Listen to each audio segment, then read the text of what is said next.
ಭಾರತ್ ಮಾತಾ ಕಿ. ಮಾನ್ಯ ಪ್ರಧಾನಿ ನರೇಂದ್ರ ಮೋದಿಜಿ ಅವರಿಗೆ, ಅಮಿತ್ ಶಾ ಜಿ ಅವರಿಗೆ ಭಾರತ್ ಮಾತಾ ಕಿ. ವೇದಿಕೆ ಮೇಲಿರುವಂತಹ ಸಮಸ್ತ ಪೂಜ್ಯ ಮಠಾಧೀಶರ ಮತ್ತು ಜಗದ್ಗುರುಗಳಿಗೆ ನನ್ನ ಭಕ್ತಿಪೂರ್ವಕ ಸಾಷ್ಟಾಂಗ ನಮಸ್ಕಾರವನ್ನು ಅರ್ಪಿಸುತ್ತಾ, Honorable Home Minister Shri Amit Shah ji and I beloved people of Karnataka, this day is not a celebration of an individual. It is a celebration of 5 decades of our shared journey of struggles faced together, victorious earned together and enduring both with the people of Karnataka.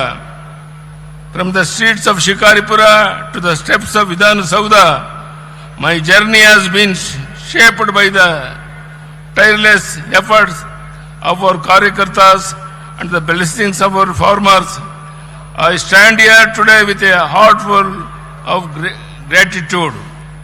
ಇದು ನನ್ನ ಜೀವನದ ಪರ್ವ ದಿನ, ನಿಮ್ಮ ಅಭಿಮಾನದಲ್ಲಿ ನನ್ನ ತೇಲಿಸಿದ ದಿನ. ನನ್ನ ಪ್ರೀತಿಯ ಕರುನಾಡ ಜನತೆಗೆ ನನ್ನ ಪ್ರೀತಿಯ ಕೃತಜ್ಞತೆಯ ನಮಸ್ಕಾರ. ಇದು ನನ್ನ ಕೃತಜ್ಞತೆ ಹೇಳುವ ಕಾಲ. ಬಂಧುಗಳೇ, ಇಂದು ನಾನು ರಾಜಕಾರಣಿಯಾಗಿ ನಿಂತಿಲ್ಲ. ಇಂದು ನಾನು ನಿಮ್ಮೆಲ್ಲರ ಬಂಧುವಾಗಿ, ನಿಮ್ಮೆಲ್ಲರ ಹೆತ್ತು ಬೆಳೆಸಿದ ಮಗನಾಗಿ ನಿಮ್ಮೆದುರು ನಿಂತಿದ್ದೇನೆ. ಮದಕರ ನಾಯಕ ಆಳಿದ ನಾಡು, ವೀರವನಿತೆ ಓನಕ್ಕ ಓಬವ್ವ ಜನ್ಮ ತಾಳಿದ ಭೂಮಿ, ಶರಣ ಶ್ರೇಷ್ಠರು ನಡೆದಾಡಿದ ತಪೋವನ, ಐತಿಹಾಸಿಕ ಚಿತ್ರದುರ್ಗ ಇಂದು ಕನ್ನಡ ನಾಡಿನ ಮೂಲೆ ಮೂಲೆಯಿಂದ ಹರಿದು ಬಂದಿರುವ ನಿಮ್ಮ ಅಭಿಮಾನದ ಜನಸಾಗರದ ಮುಂದೆ ನಿಂತಿರುವ ನನಗೆ ಅಕ್ಷರಶಃ ಇಂದು ಮಾತು ಹೊರಬರುತ್ತಾ ಇಲ್ಲ. 50 ವರ್ಷಗಳು ನಿಮ್ಮೊಂದಿಗೆ ಕಳೆದ ಸಂದರ್ಭವನ್ನ ಈ ರೀತಿ ಅಭಿಮಾನದ ಹೊಳೆಯಲ್ಲಿ ನನ್ನನ್ನು ತೋರಿಸಿ ಸರಳಗಡ ಪಡುತ್ತಿರುವುದಕ್ಕೆ ನಾನು ಜನ್ಮ ಜನ್ಮಾಂತರಕ್ಕೂ ನಿಮಗೆ ಋಣಿಯಾಗಿದ್ದೇನೆ. ಒತ್ತಡವಿದ್ದರೂ ಸಹ ಇಂದಿನ ಕಾರ್ಯಕ್ರಮದಲ್ಲಿ ಭಾಗವಹಿಸಲು ಆಗಮಿಸಿರುವ ಸರ್ದಾರ್ ವಲ್ಲಭಭಾಯಿ ಪಟೇಲ್ ನಂತರ ದೇಶ ಕಂಡ ದಿಟ್ಟತೆಯ ಗೃಹ ಮಂತ್ರಿ ಅಮಿತ್ ಶಾ ಅವರು ಇಲ್ಲಿ ಬಂದು ಕುಳಿತಿರುವ ನಮ್ಮೊಂದಿಗಿರುವ ಈ ಕ್ಷಣ ದುರ್ಗದ ನೆಲದಲ್ಲಿ ಅವರೊಬ್ಬ ವೀರ ಮದಕರಿ ನಾಯಕನಂತೆ ಕಂಗೊಳಿಸುತ್ತಿದ್ದಾರೆ. ಏಕೆಂದರೆ ದೇಶ ಕಂಡಂತಹ ಶ್ರೇಷ್ಠ ಪ್ರಧಾನಿ ಸ್ವಾತಂತ್ರ್ಯಾನಂತರ ಭಾರತವನ್ನು ಮುಗಿಲೆತ್ತರಕ್ಕೆ ಕೊಂಡೊಯ್ಯಲು, ವಿಶ್ವದ ಮುಂಚೆಲೆಗೆ ಭಾರತವನ್ನು ಮೊದಲ ಸ್ಥಾನದಲ್ಲಿ ನಿಲ್ಲಿಸಲು ಸಂಕಲ್ಪ ತೊಟ್ಟು ದುಡಿಯುತ್ತಿರುವ ನಮ್ಮ ನೆಚ್ಚಿನ ಪ್ರಧಾನಿ ನರೇಂದ್ರ ಮೋದಿ ಅವರಿಗೆ ಹೆಗಲು ಕೊಟ್ಟು ರಾಷ್ಟ್ರವನ್ನ ಉಳಿಸುವುದಕ್ಕೆ ಅಮಿತ್ ಶಾ ಜಿ ಅವರ ಅನರ್ಷೆ ದುಡಿತಾ ಇದ್ದಾರೆ. ಇಂದು ಪಶ್ಚಿಮ ಬಂಗಾಳದಂಥ ಬೃಹತ್ ರಾಜ್ಯ ನುಸುಳುಕೋರರ ಹಾವಳಿಯಿಂದ ಭಾರತಕ್ಕೆ ಸವಾಲಾಗಿ ಪರಿಣಮಿಸಿತ್ತು.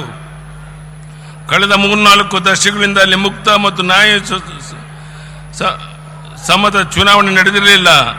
ಅಂತ ಪಶ್ಚಿಮ ಬಂಗಾಳದಲ್ಲಿ ಹಿಂದೆಂದೂ ಕಾಣದಂಥ ಚುನಾವಣೆಯನ್ನು ಯಶಸ್ವಿಯಾಗಿ ನಡೆಸಿರುವುದು ಕೇವಲ ಪ್ರಜಾಪ್ರಭುತ್ವ ಜಯವೇ ಅಲ್ಲ, ಭಾರತದ ವಿಜಯ ಎಂದು ಜಗತ್ತಿಗೆ ಸಾರಿದ ಪ್ರಧಾನಿ ನರೇಂದ್ರ ಮೋದಿ ಅವರು ಅಮಿತ್ ಶಾ ಜಿ ಅವರ ಜೋಡಿ ಶಕ್ತಿ ಶತಕೋಟಿ ಭಾರತೀಯರಲ್ಲಿ ರೋಮಾಂಚನ ತರಿಸಿದೆ.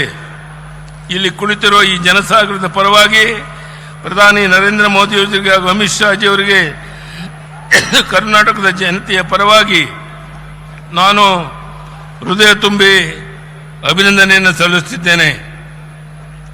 ಇಂದು ಅಭಿಮಾನೋತ್ಸವದಲ್ಲಿ ಭಾಗವಹಿಸಲು ಆಗಮಿಸುತ್ತಿರುವ ಅಮಿತ್ ಶಾ ಅವರು ಕೇವಲ ನನ್ನ ಅಭಿನಂದನೆಗಷ್ಟೇ ಬಂದಿಲ್ಲ. ಈ ದೇಶ ಸುಭದ್ರವಾಗಿದೆ. ದೇಶಕ್ಕೆ ಎದುರಾಗುವ ಯಾವುದೇ ಒಳಗಿನ ಅಥವಾ ಹೊರಗಿನ ಸವಾಲುಗಳನ್ನು ನಾವು ಅತ್ಯಂತ ಕಠಿಣ ಕ್ರಮಗಳಿಂದ ಸೆದೆಬಡಿಯುತ್ತೇವೆ ಎಂಬ ಸಂದೇಶವನ್ನು ನೀಡಲು ಬಂದಿದ್ದಾರೆ.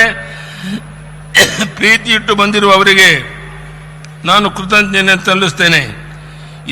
ಇಂದಿನ ಅಭಿಮಾನೋತ್ಸವ ಕೇವಲ ಯಡಿಯೂರಪ್ಪನ ಅಭಿಮಾನೋತ್ಸವ ಅಷ್ಟೇ ಅಲ್ಲ, ಪ್ರಧಾನಿ ಮೋದಿ ಹಾಗೂ ಅಮಿತ್ ಶಾ ಅವರ ಪಂಚರಾಜ್ಯಗಳ ಚುನಾವಣೆಯಲ್ಲಿ ದಿಗ್ವಿಜಯ ಸಾಧಿಸಿದ ಸಂತೋಷದ ಸಂಭ್ರಮದ ಹೌದು ಎಂದಕ್ಕೆ ನಾನು ಅಭಿಮಾನ ಪಡುತ್ತಿದ್ದೇನೆ.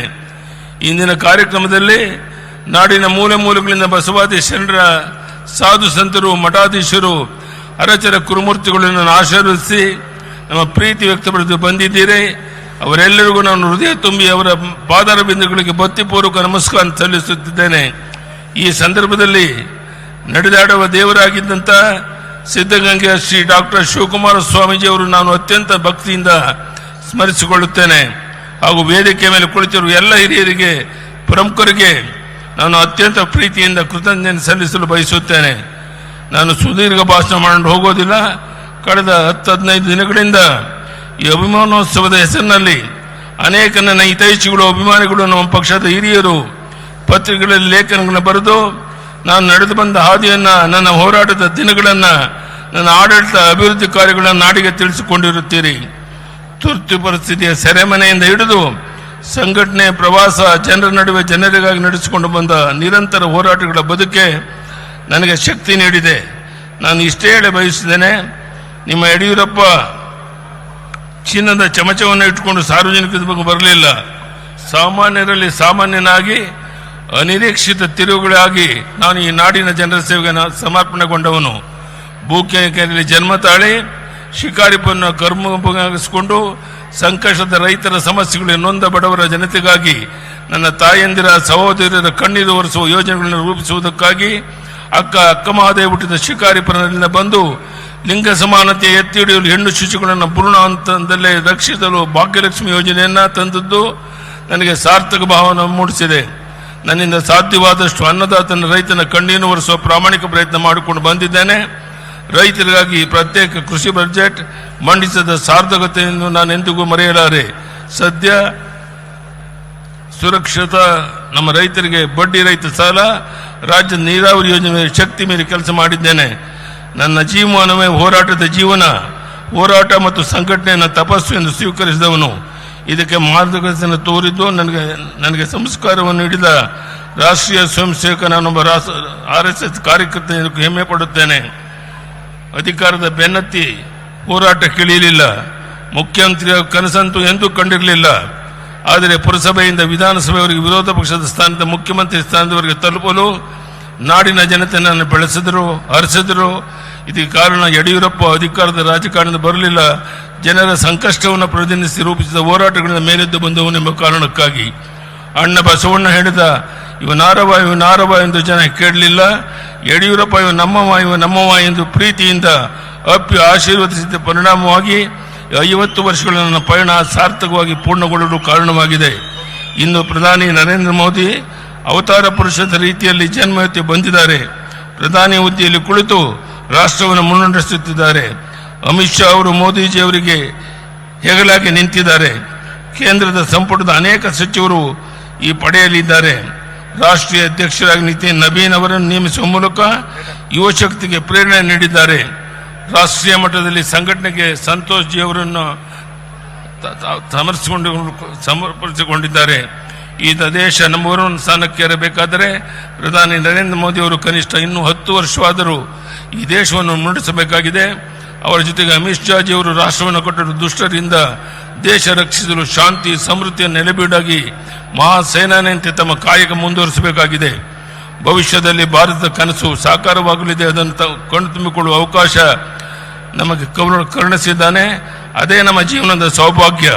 ನಮ್ಮ ಪಕ್ಷವನ್ನು ಕಟ್ಟಿದ ಶ್ಯಾಮ ಪ್ರಸಾದ್ ಮುಖರ್ಜಿ, ದೀನ್ ದಯಾಳ್ ಉಪಾಧ್ಯಾಯ, ಶ್ಯಾಮ ಪ್ರಸಾದ್ ಅವರ ಮಾತೃ ನೆಲ ಪಶ್ಚಿಮ ಬಂಗಾಳದಲ್ಲಿಂದು ಕಮಲ ಹರಳಿ ಪ್ರಜ್ವಲಿಸುತ್ತಿರುವುದಂತೂ ಭಾರತಾಂಬೆಯ ಮಡಿಲನ್ನು ಉಳಿಸುವುದಕ್ಕಾಗಿ ಶತಮಾನಗಳಿಂದ ತಮಸ್ಸು, ತ್ಯಾಗ, ಬಲಿದಾನಗೈದ ನೂರಾರು ಆತ್ಮಗಳು ಇಂದು ಸಂತೃಪ್ತ ಭಾವ ಹೊಂದಿರುವುದು ಎಂದು ನನ್ನ ನಂಬಿಕೆ. 50 ವರ್ಷ ಕಾಲ ನಿಮ್ಮ ಯಡಿಯೂರಪ್ಪನನ್ನ ಪ್ರೀತಿಯಿಂದ ಸಲಹಿದ್ದೀರಿ, ಅಭಿಮಾನದಿಂದ ಬೆಳೆಸಿದ್ದೀರಿ, ನನ್ನ ಹೋರಾಟಕ್ಕೆ ಶಕ್ತಿ ಕೊಟ್ಟಿದ್ದೀರಿ. ಮುಖ್ಯಮಂತ್ರಿ ಸ್ಥಾನದಲ್ಲಿ ಕುಳಿತು ಅಧಿಕಾರದಲ್ಲಿದ್ದಾಗ ಬೆಳಕು ತೋರಿದ್ದೀರಿ.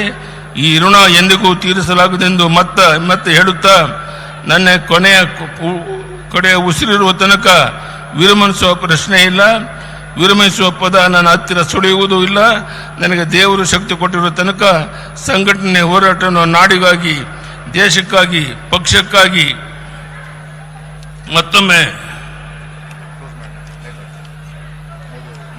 ನಾನು ಪ್ರಾಮಾಣಿಕ ಪ್ರಯತ್ನ ಮಾಡ್ತೇನೆ ಅನ್ನೋ ಮಾತನ್ನು ಹೇಳ್ತಾ, Amit Shah G, I assure you that the people of Karnataka stand united with the vision of Viksit Bharat under the leadership of our Honorable Prime Minister Narendra Modi ji.